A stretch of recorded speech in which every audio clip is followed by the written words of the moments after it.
Yes, student. The next one is charge, origin of electrical charge. As I told you earlier, colloidal solutions are stable in nature. This stability is due to presence of positive or negative charge on them. So, in a particular colloid, all the colloidal particles have same charge, therefore they repel each other. Now the question is how these charge, electrical charge originate on the colloidal particle. So it originate first one by collision of colloidal particle with dispersion medium continuously. Getting? Second one is, as you know, during the preparation by the Bradig's electric arc method, okay, it capture the electron from that method, okay, and also it captures the electron from the air, therefore they becomes what? Charge. One more method is there, the preferential absorption of ions, that is charge, from the solution. Now how it is? Let, okay, in AgNO3 solution, AgNO3 solution, a small amount of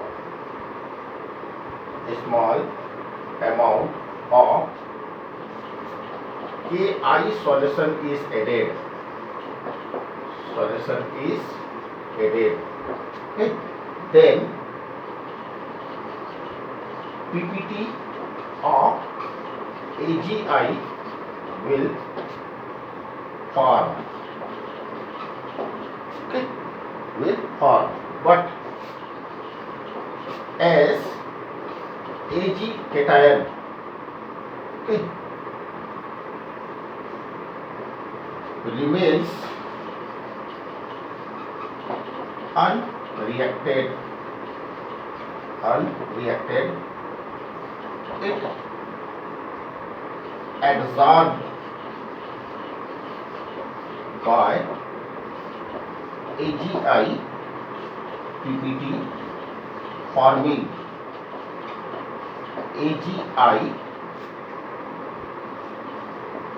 Ag colloid. How it is? Say, suppose in a vessel, okay, there is large amount of AgNO3 solution, that is Ag cation is in larger amount. Okay. When to this Ki is added, now this Ki added means what? Smaller quantity. So according to quantity of I, the Ag cation will react. Okay, that means forming here what? AgI PPT. But there will be large number of Ag cation which remains unreacted. Okay, it is because its quantity is very large.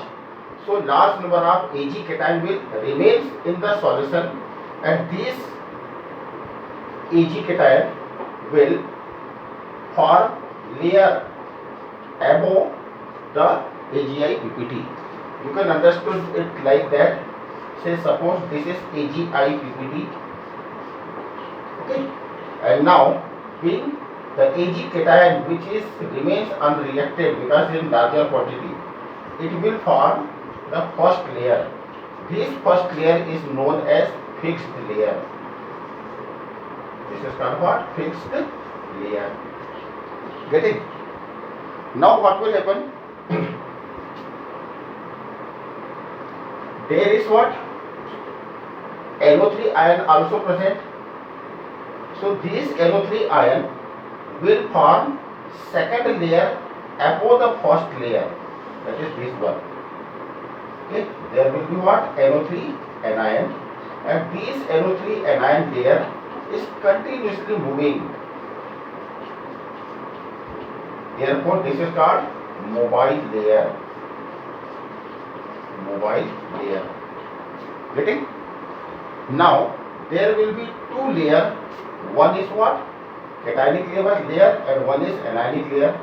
Cationic layer and anionic layer forms fixed layer and mobile layer, and therefore it is what? Continuously moving in the dispersion medium.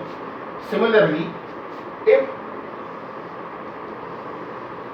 to the Ki solution, suppose this is Ki solution, now it is in larger amount, and if we add AgNO3 solution, that is in smaller quantity, then again the PPT of AgI will form, no problem.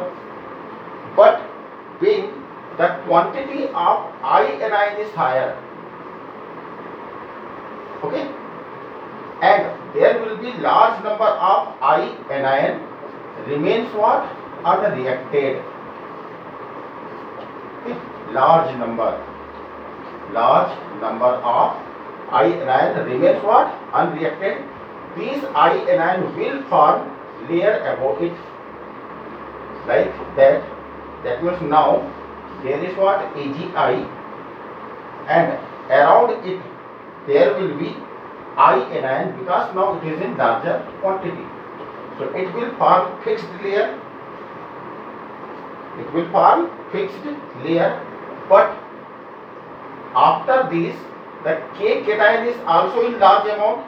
So these K cation will also form one more layer above the fixed layer.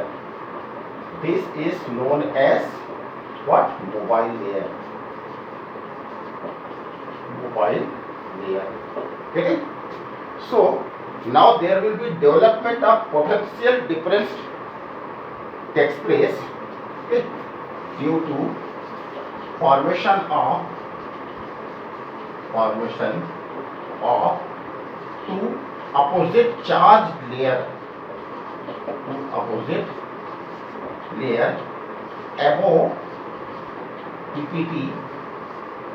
Okay. Potential difference will develop. Potential difference will be developed. This is known as